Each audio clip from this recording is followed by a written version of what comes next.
Hola, nosotros somos un grupo conformado por 8 miembros y en este video nos vamos a dedicar a hablar sobre la Revolución Boliviana que transcurrió desde 1952 hasta 1964, siendo un proceso largo con muchas luchas y sacrificios que dieron origen al país que hoy en día conocemos.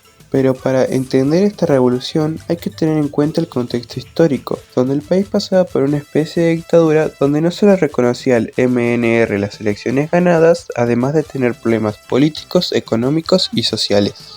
En torno a las causas económicas estaba la dependencia del estaño, donde la economía giraba en torno al estaño controlado por pocos empresarios ricos. Después, la pobreza y desigualdad, donde la mayoría vivía en pobreza mientras otros se llenaban de plata. Después, la crisis económica, donde la Gran Depresión y la Segunda Guerra Mundial causaron desempleo e inflación. Después, las causas sociales, donde estaba la discriminación indígena, donde los indígenas no tenían tierras, educación ni derechos. La falta de reforma agraria, donde los campesinos trabajaban tierras ajenas sin beneficios. Después, la conciencia social, donde tras la guerra del Chaco crecieron sindicatos y la organización popular. Después, las causas políticas, que había exclusión política, solo una minoría podía votar y gobernar. También gobiernos represivos, las élites conservadoras controlaban el poder y reprimían el cambio. Después también había inestabilidad, donde había golpe de Estado y falta de democracia. Y acá apareció la MNR, Partido Popular que impulsó la revolución. El MNR, o Movimiento Nacionalista Revolucionario, fue un partido político boliviano fundado en 1942 por Víctor Paz y Hernán Siles. Además de ayudar a la revolución de 1952, este surgió como una fuerza política que buscaba transformar a la sociedad boliviana a través de la nacionalización de los recursos naturales, reformas agrarias e industrialización. Todas las causas antes mencionadas desembocaron en el suceso del 9 de abril de 1952, cuando el pueblo boliviano, encabezado por militantes del Movimiento Nacionalista Revolucionario y apoyado por sectores obreros y campesinos, se levantó en armas contra el gobierno del general Hugo Ballivián, que se negaba a reconocer la victoria electoral del MNR en 1951. Este levantamiento no fue espontáneo. Los combates más intensos ocurrieron en La Paz, donde la resistencia popular, liderada por militantes del MNR y con un fuerte protagonismo de trabajadores y mineros y sectores urbanos, logró vencer a las fuerzas armadas del gobierno en apenas 3 días. Este hecho fue clave. Por primera vez en la historia del país, el ejército fue derrotado por una insurrección popular y quedó completamente desarticulado. En las elecciones de 1951, el líder del Movimiento Nacionalista Revolucionario, más conocido como MNR, Víctor Paz, ganó en los comicios con propuestas de cambio social, nacionalización de recursos y mayor participación popular. Sin embargo, las clases dominantes y los militares consideraron al MNR un peligro para sus intereses. Por eso, el presidente saliente, Manberto Uriela Goitia, se negó a entregarle el poder y lo traspasó al jefe militar Hugo Ballivián a través de un golpe de Estado conocido como el Bambertazo. Ballivián gobernó de una manera autoritaria, persiguiendo a los líderes del MNR, restringiendo las libertades y reprimiendo protestas.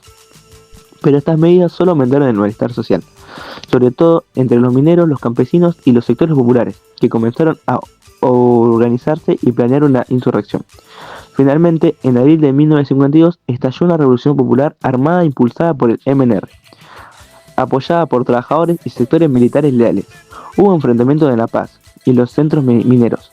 Ante la fuerza de este levantamiento, Hugo Ballivián renunció y se retiró del país. Así, Víctor Paz asumió la presidencia y puso en marcha profundas reformas. Las reformas que se realizaron fueron la nacionalización de las minas, que consistía en que el Estado tomó el control de las grandes minas de estaño que antes estaban en manos de empresarios privados. Se creó la Comibol para administrarlas, con el objetivo de usar esta riqueza para el desarrollo del país. La siguiente reforma es la reforma agraria, donde se eliminó el latifundio y se redistribuyó la tierra entre campesinos e indígenas. Se puso fin a la servidumbre rural y se reconoció el derecho de propiedad a quienes trabajaban la tierra.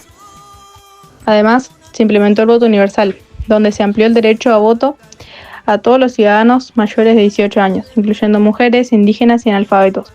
lo que integró a la mayoría de la población al sistema democrático.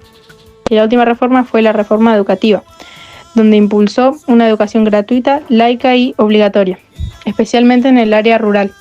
Se promovió la alfabetización y la creación de escuelas para integrar a los sectores indígenas y campesinos al sistema educativo. Impacto social y político de la reforma de la Revolución Boliviana de 1952. Por el lado social, la reforma agraria mejoró la vida de los miles de campesinos e indígenas al entregarles tierra, lo que promovió una mayor inclusión y justicia social en el campo. El voto universal permitió que sectores históricamente excluidos, como los indígenas y las mujeres, tuvieran voz y participación política, cambiando la estructura social hacia una sociedad más democrática. La nacionalización de minas generó una mayor distribución de riquezas mineras, mejorando en parte las condiciones laborales de los mineros y fomentando el desarrollo económico nacional. Por el lado político, el voto universal fortaleció la democracia al ampliar las bases electorales, lo que llevó a un cambio en el poder político hacia los partidos y movimientos que representaban a las clases populares, especialmente al movimiento nacionalista revolucionario. La revolución transformó el sistema político, debilitando a la oligarquía tradicional y al poder de las élites terratenientes. La nacionalización de minas puso recursos estratégicos bajo control estatal, lo que incrementó la autonomía del país y cambió la relación con las compañías extranjeras. Sin embargo, también generó tensiones políticas internas y conflictos con grupos de conservadores y sectores que se resistían a los cambios. La Central Obrera Boliviana y las milicias obreras jugaron un papel fundamental en la Revolución Boliviana de 1952. Fueron claves para consolidar el proceso revolucionario, ya que apoyaron al MNR, ayudaron a derrotar al viejo ejército y empujaron importantes reformas, como la nacionalización de las minas y la reforma agraria. Sin embargo, también surgieron algunas contradicciones. La COB llegó a tener tanto poder que en algunos momentos parecía rivalizar con el propio Estado.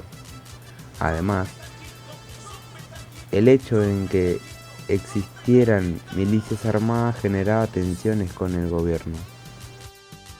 La Revolución Nacional de 1952 fue un punto de quiebre en la historia de Bolivia. No solo significó la llegada al poder del movimiento nacionalista revolucionario, sino el inicio de un proceso profundo de transformación social, política y económica. Por primera vez, los sectores marginados, campesinos, obreros, mujeres y clases populares fueron reconocidos como actores fundamentales en la construcción del país. Las reformas impulsadas en estos años marcaron un antes y un después. Si bien no todo fue perfecto y muchas de estas medidas se enfrentaron a obstáculos, su impacto sigue presente. La revolución dejó un legado de lucha por la justicia social, la igualdad y la soberanía nacional. Fue una demostración de que el pueblo boliviano, cuando se organiza y se levanta, puede cambiar su destino. Recordar la revolución del 52 no es solo mirar el pasado, sino también reflexionar sobre nuestro presente y el futuro que queremos construir.